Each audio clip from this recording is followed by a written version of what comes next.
대한민국의 자유민주 체제를 굳건히 지키기 위해서 오늘 문재인 정권의 자유민주 질서 파괴 행위에 통분하고 더욱 밝은 내일을 염원하는 시청자 여러분, 그리고 특별히 해외에 계신 동포 여러분, 4월 7일 투표혁명이 이루어진 날로부터 오늘 꼭 열흘째가 되는 날입니다.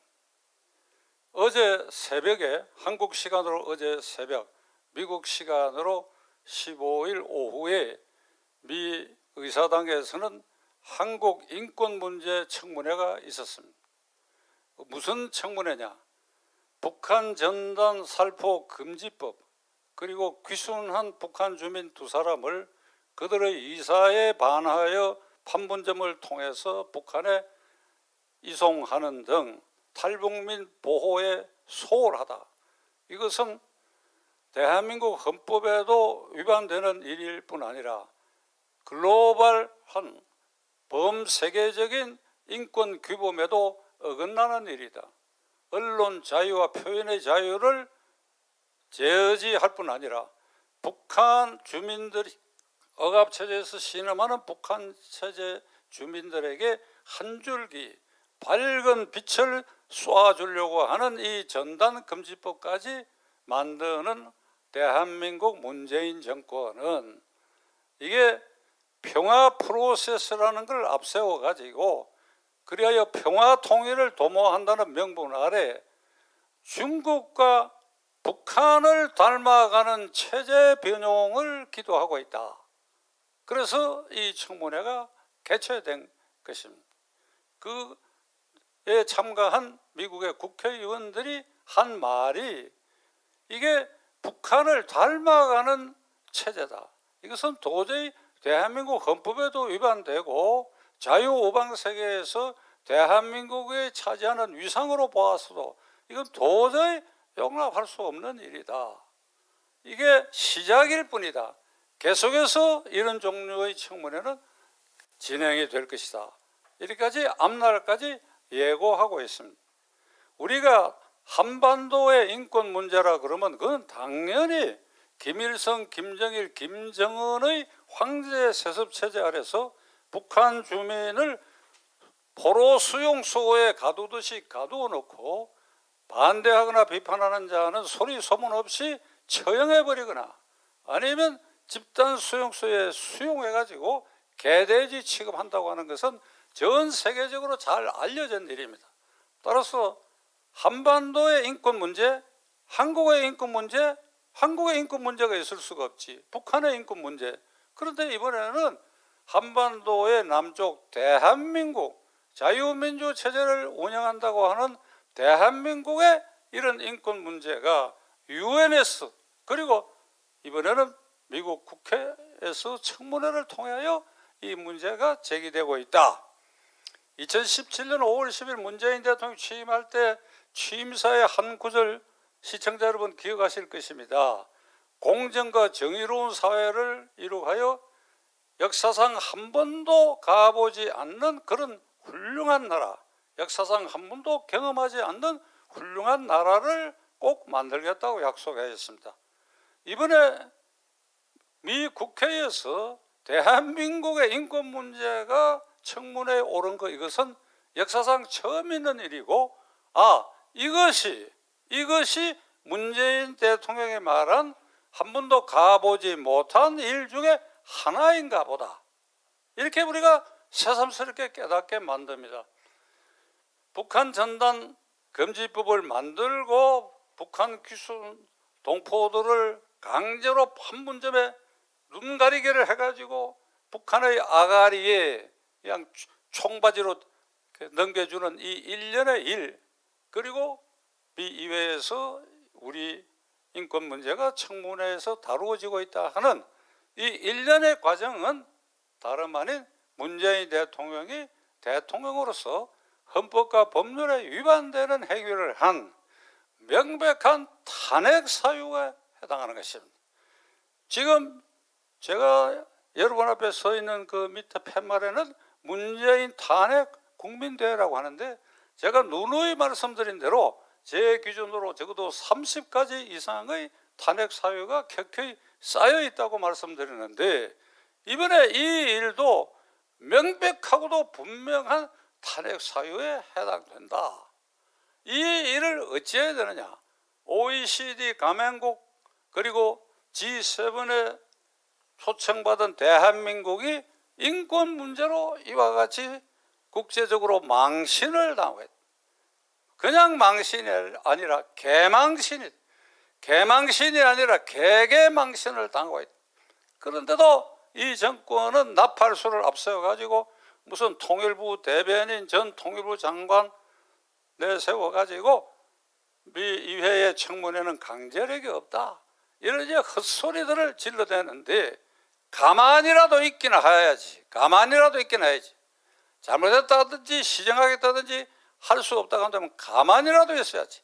우리의 부활을 돋구는 일을 문재인 정권은 계속해서 하고 있습니다. 이들은 4월 7일 선거의 의미가 촛불혁명을 깔아뭉개고 제압한 투표혁명의 민심의 불기둥이 촛불혁명 정권을 내리친 투표혁명의 승리, 투표혁명의 주인공인 국민의 승리라고 하는 사실을 지금 이 시간까지도 깨닫지 않고 있습니다. 문재인 대통령은 여전히 막장 뒤에 숨어가지고 국민에게 진솔한 사과 한마디 하지 않았어.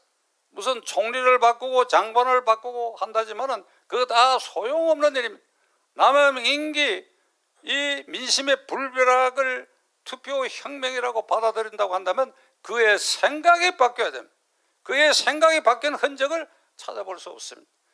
어저께 민주당의 원내대표 선출 과정에서 윤호중이라는 자가 원내대표가 되는데, 그는 법사위원장으로 있으면서 온갖 위헌적이고 폭압적인 법률을 통과시키는 데 앞장섰고 여야 협치를 팽개친, 그래야 이른바 친문, 대깨문을 대변하는 이런 인사가 압도적으로 원내대표가 됐다.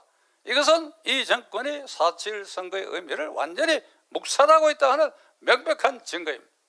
또 한 가지 웃지 못할 일은 장경태 의원 등 5명, 장경태 의원이라는 이름을 제가 외우는데도 시간이 좀 걸렸습니다. 박찬종이가 어디 할 일이 없어서 180여 명의 민주당 의원 이름 내가 그걸 일일이 기억합니까?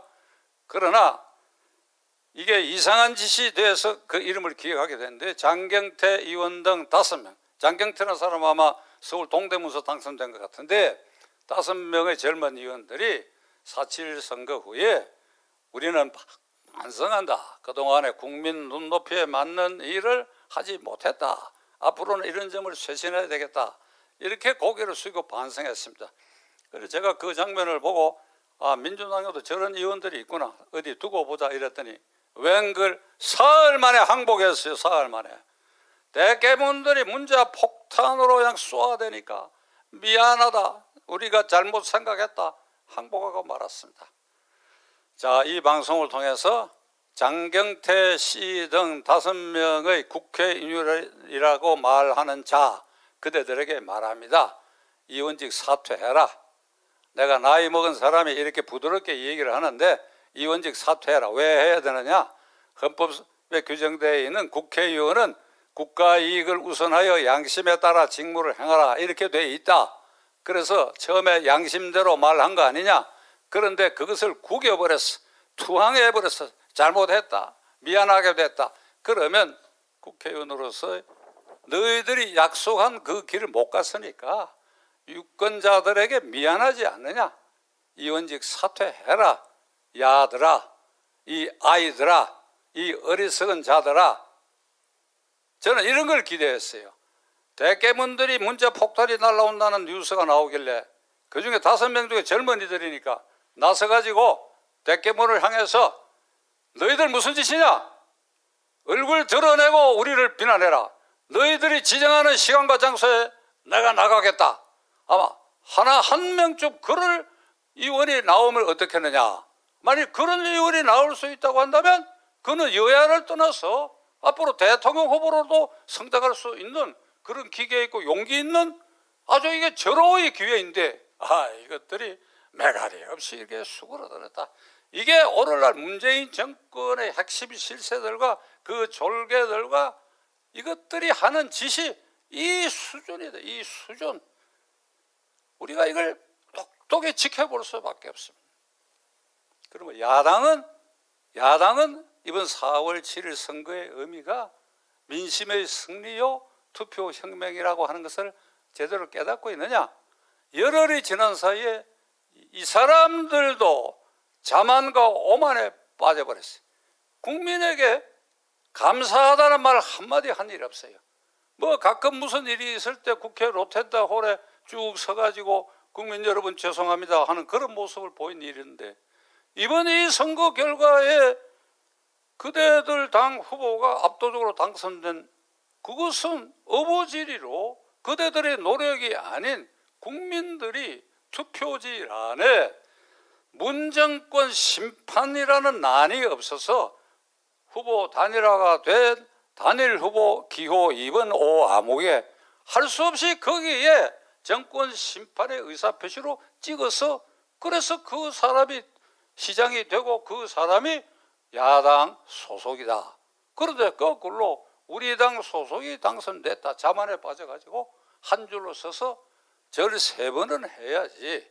절 3번은 해야지. 309고도는 못하더라도 인조임금이 정태종 앞에서 3번 절하고 3번 머리를 조아리듯이 그렇게는 못하더라도 한 번은 그렇게 하고, 그리고 어제 여론조사를 주호영 원내대표와 104명 국회의원들 여러분 보셨나요? 2번을 찍은 사람들이 왜 찍었느냐?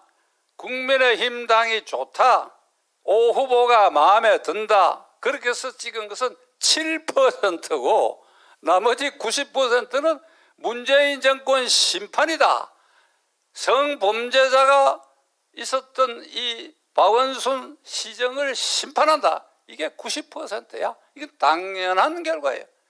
국민의힘 당 후보 보고 비상대책위원장 김종인 얼굴 보고 그래 찍어줬나요? 자만에 빠져있어 그대들. 그리고 김종인이라는 사람 그 하는 일이 뭐예요? 그런데도 그대들 중에는 김종인 씨를 다시 모시자고 이 얼빠진 소리를 하는 자들이 국회의원, 야당 국회의원 가운데 있는가 본데 다 부질없는 짓이야. 그리고 민심의 승리, 그리고 투표혁명을 못 오가는 일이야. 자, 할 얘기가 많은데 결론을 말씀드리겠습니다. 지금 104명 그대들을 믿고 내년 3월 9일 정권 교체를 위한 대통령 선거에 현재 이 상태로 이겨내겠느냐? 난망하다. 이게 어렵다. 그런 희망을 갖기가 어렵다. 어떻게 해야 되느냐? 모든 것은 국민의 승리라고 하는 것부터 우선 인정을 하라. 그리고 모든 제세력을 대동단결하라. 주사파, 종북주의자, 그리고 친중 사대주의 세력을 빼고는 모든 세력을 포괄하라. 뭐 민주당의 무슨 뭐 원내대표인가 이런 사람들은 걸핏하면 극우파라고 얘기해요. 극우파. 광화문 세력은 극우파다. 야, 이봐라. 대한민국의 극우파가 차라리 있었으면 좋겠다고 생각하는 것이 이 박찬종의 생각이야. 극우파가 없어. 친중 사대주의자들 그리고 종북 주사파들을 제외한 모든 반정부 세력은 그 안에 극우파가 없어.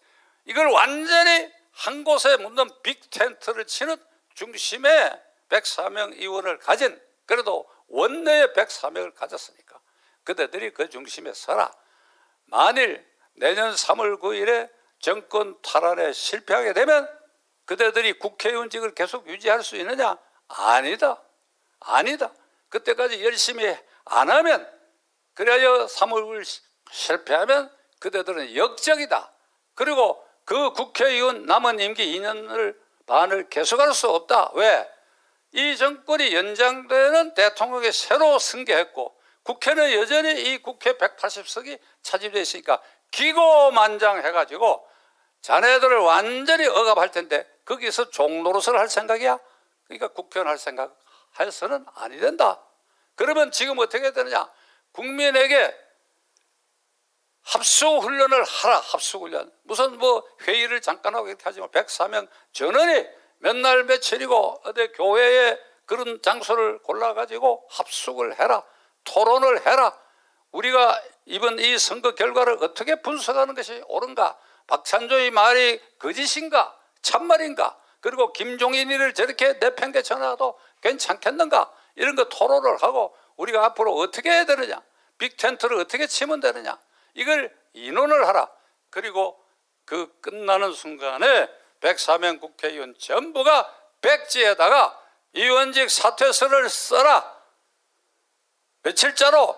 2022년 3월 10일자로. 내년 선거 3월 9일이니까 10일 아침에 결과가 나오니까 2022년 3월 10일 국회의원 암흑에 이렇게 전부 100넉 장의 의원직 사퇴서를 써서 당 금고에 보관해놨다가 이걸 국민들에게 우리는 정권 탈환에 실패하면 의원직을 포기한다고 하는 것을 지금 미리 선언하고 그래야 그런 결기를 보이는 깡단을 갖게 되면 비로소 우리들도 이 사람들을 응원해야 되겠구나 하는 마음이 생겨날 수 있을 것이다. 지금은 아니다. 지금은 아니다. 그대들 아는가? 지켜보겠습니다. 감사합니다.